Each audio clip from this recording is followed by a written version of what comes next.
So looking further afield, so Japan, we have the wonderful graphics behind you, hinting at your expertise and your at least travel experience, and we know of your family and so forth. So what has changed? What is happening there? Well, on a very personal level, the my husband has sold his family home in Japan, which is a very big deal when you're trying to do it in COVID and trying in that very bureaucratic system and trying to do it remotely when they don't have accommodation for it. No, you have to be here. This has to be signed by you, and very interesting. So on a very, small level, but going to the bigger level, of course, noting the change of leadership there, and the Prime Minister Abe. Abe was in power for, I think, the longest of any prime minister in Japanese history. I think he just sort of squeaked in there with the last few months, and he resigned due to health reasons. And in his case, it wasn't just a euphemism. He actually A had some serious metaphor, health yeah. problems, medical issues, and needed to step down.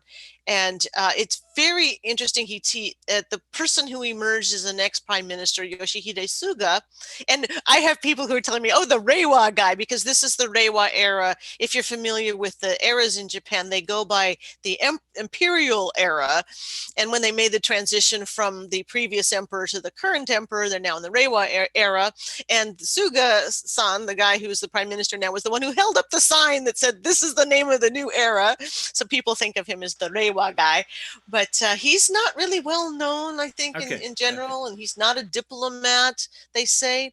And what I found most interesting, if I may, is that his one of his first diplomatic efforts, this, and I just saw this in the news today, is that he has reached out to the Prime Minister of China, to Deng Wow, Xiaoping, and not necessarily to the U.S. And that's quite telling about wow.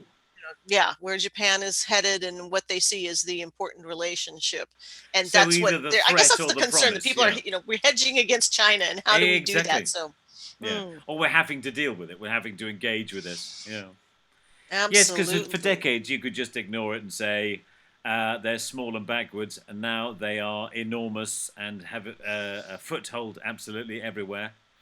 Absolutely everywhere. And Abe, Prime Minister Abe, became famous, of course, for his relationship with President Trump and the golfing thing that the two of them did together. You may remember that, was it the awkward hug or the awkward handshake, or both, that that made Abe kind of famous.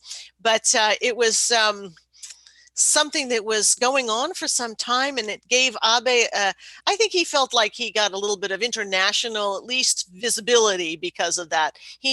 Whether he really liked Trump or not, I mean, maybe he did, but the point is they like to play golf together, and they also kind of could talk to each other in some way. And they don't.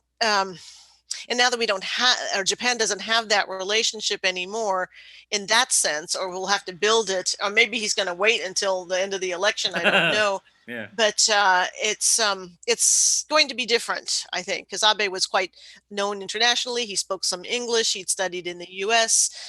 He didn't hesitate to speak up, and he had his whole economic platform, the four arrows of Abe-nomics. I don't know if you know that term, but Abenomics, okay. Abe-nomics. Okay. Suganomics doesn't sound as good. I don't know, but apparently they believe that Prime Minister Suga is just going to continue the policies of Abe.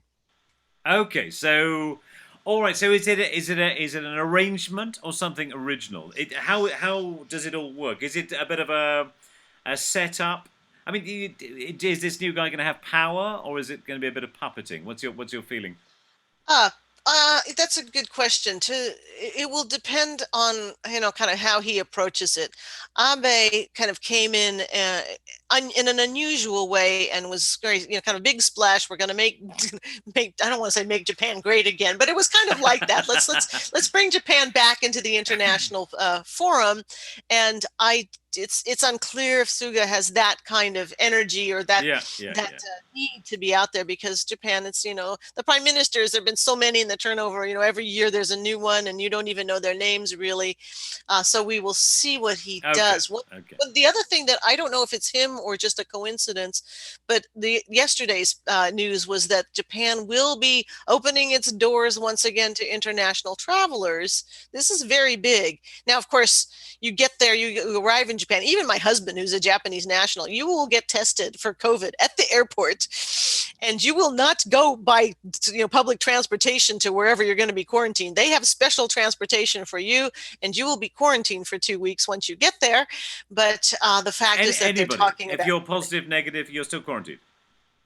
positive, negative, you're still quarantined, Okay. and they will call you every day to make sure you're where Yeah, you're yeah, supposed to yeah, yeah. be, and they will make sure that you are in good health, and so they are protecting themselves, and I think that that's why Japan does not see itself as having been successful with COVID, because one case or two cases, that's too many in their estimation, which is probably why they have been reasonably successful for such a very densely populated Yeah, country. exactly, Their exactly. COVID rate has been lower, and Yeah. certainly their death rate has been lower. I think it's just barely in the thousands, and it's something they're really focusing on. And of course, mask wearing and Yeah, and yeah, uh, yeah. very hygienic practices, which are very normal in the culture.